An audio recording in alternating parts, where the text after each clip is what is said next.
ব্রাহ্মণপাড়ায় অগ্নিকাণ্ডে নিঃস্ব পরিবারে আর্থিক সহায়তা দিলেন তরুণ সমাজসেবক আরিফুল হক ভূঁইয়া।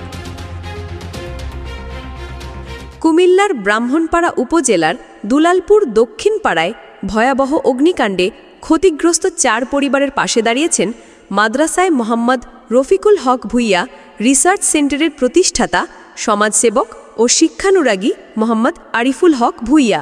এ সময় বাংলাদেশ সুপ্রিম কোর্টের সহকারী অ্যাটর্নি জেনারেল অ্যাডভোকেট নুরুল হুদার পরিবারের পক্ষ থেকেও আর্থিক সহায়তা প্রদান করা হয়। সোমবার 1 সেপ্টেম্বর সকাল 10টায় ক্ষতিগ্রস্ত পরিবারগুলোর মধ্যে নগদ অর্থ ও খাদ্য সামগ্রী বিতরণ করা হয়। এছাড়া একই সময় ব্রাহ্মণপাড়া উপজেলা পরিষদের সাবেক ভাইস চেয়ারম্যান মোসাম্মদ তাহমিনা হক পপি ও উপজেলা শ্রমিক দলের সভাপতি আবু কাউসার দম্পতির পরিবারের পক্ষ থেকে ক্ষতিগ্রস্তদের আর্থিক সহায়তা দেওয়া হয়।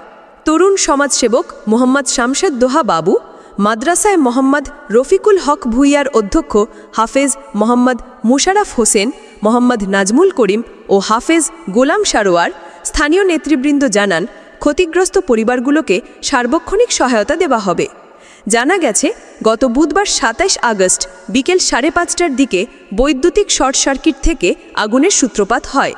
এতে মৃত রশিদ মিয়ার ছেলে মিশন মিয়া ও মামুনুর রাশিদ, মৃত সুলতান মিয়ার ছেলে বিল্লাল হোসেন এবং ইসমাইল হোসেনের মোট 7টি ঘর পুড়ে যায়।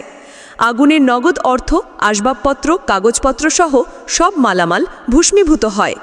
ক্ষতিগ্রস্ত পরিবারের দাবি, অগ্নিকাণ্ডে প্রায় 40 লাখ টাকার ক্ষতি হয়েছে।